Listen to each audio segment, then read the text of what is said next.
everyone, today I'm going to read the book titled Pipes for Old Poof and The Little Down Cushion Need Blood on. This is a really cute picture, right?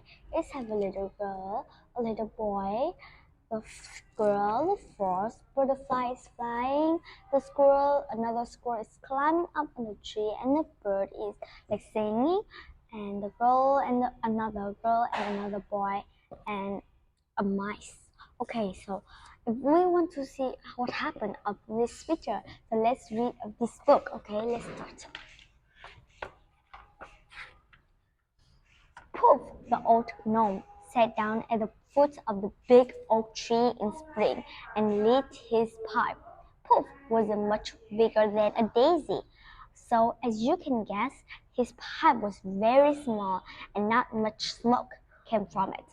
But there was quite enough to annoy a caterpillar eating a leaf. He called down to Poof, "Hey you, go away at once. I don't like your smell." Poof looked up indignantly. "Myself indeed. It's my pipe you can smell, and a very nice smell it makes too. Cheeky young caterpillar, talking to me like that." The oak tree spoke next.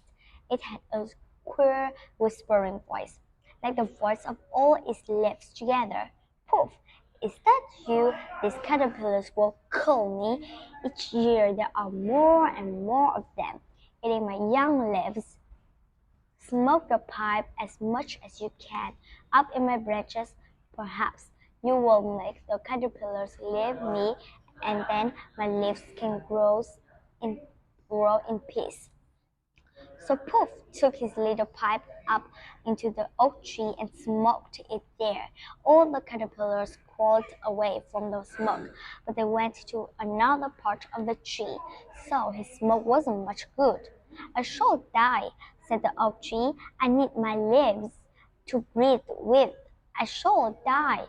More and more caterpillars hatched out of eggs in the oak tree, and soon the poor tree began to look dreadful. Some of the twigs were quite bare, for all the leaves had been eaten.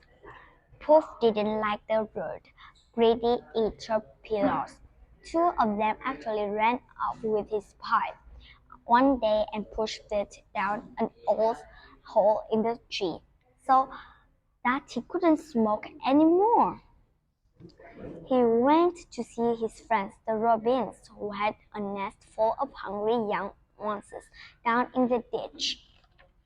"Robin," he said to the mother bird, who was just giving her nestlings some caterpillars she had found. "Robin, come with me. I will show you where there are caterpillars without number for you to feed your hungry babies on." When the two robins saw the fat little caterpillars chewing at the oak leaves by the hundreds, they were full of delight. Now it would be easy to feed their young ones.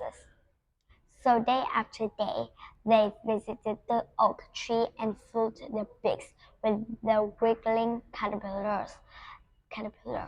They took hundreds and hundreds of them, and soon the oak tree felt that it was safe to grow more new young leaves. It was very grateful to the old gnome. "I'm sorry you've lost your pipe, Poof," said the tree in its whispery voice. "Very sorry indeed. I know how fond of smoke you are. Come back in the autumn. Will you say the end of September, and I'll see what I can do for you." So Poof came back in the autumn and looked up at the big oak tree. It had many acorns on the twigs, now smooth and oval. The wind blew, and some of them tumbled down from their cups. They left their empty cups on the tree. Poof stared at them in delight.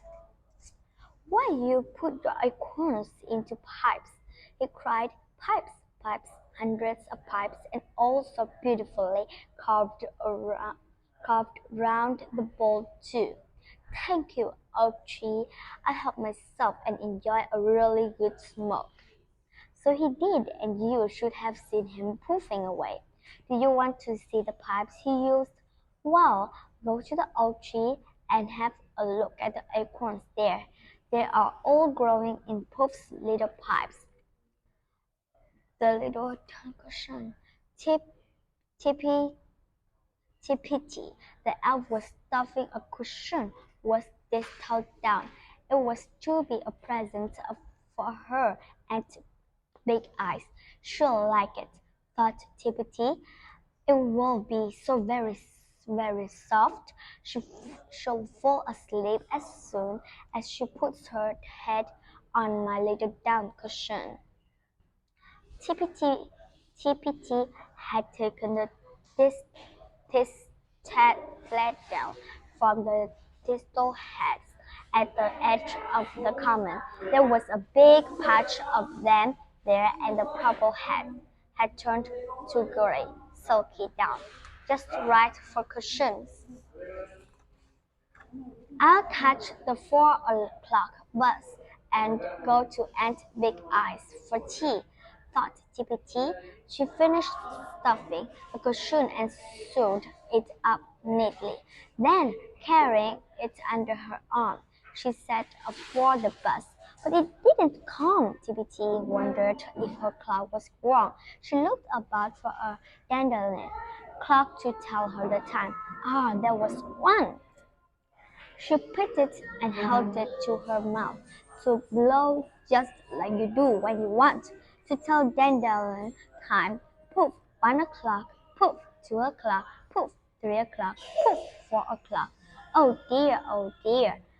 Who was this coming along looking so angry? It was Witch Frona. She caught hold of Tippy Tea and shook her. Tippy Tea and shook her. You had elf. Look what you were doing, blowing those dandelion seeds over the wall into my beautiful kept garden. I was only telling the time, stammered poor Tippy Tea, frightened. She remembered that Witch Frona had a most beautiful garden, in which not one single weed was all allowed to grow. Oh dear, and all the dandelion seeds had been floating over the wall.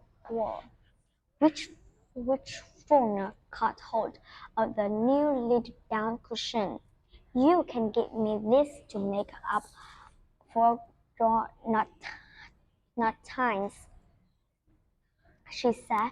I like it for my garden chair. And to Tippy Tea's horror, she went off with the new little cushion of down. The poor Tippy Tea, she ran off home crying bitterly. Which Frona took the cushion into her garden. She put it into her chair and laid her head on it. How soft it was, served Tippy Tea right for blowing seeds of weeds into her lovely garden. No, when the autumn came, Witch Frona took her garden chair indoors, but the little cushion fell to the ground unnoticed and was left behind. The rain came and it. Wetted it. A mouse nibbled a hole in it. All the thistle down inside began to leak out. Now each bit of thistle down had a tiny seed belonging to it. The down flew here and there over the garden, taking the seeds with it. They fell to earth and lay there waiting for the time to come to grow. And then the spring came. What a shock for old Witch Frona! Whistles sprang up all over her garden in every nook and cranny. Who put them there? Raged the witch, and the thrush in the apple tree answered cheekily. You did, you did, you did. You're a fibber, cried the witch, but he wasn't. He was telling the truth, wasn't he? Hey, now I'm finished. And so, oops. And so now we know about the picture, this picture, right? So, and this this food is really great. So I really like it. Okay, so really thank you to listen to me about this book. And bye bye. See you later.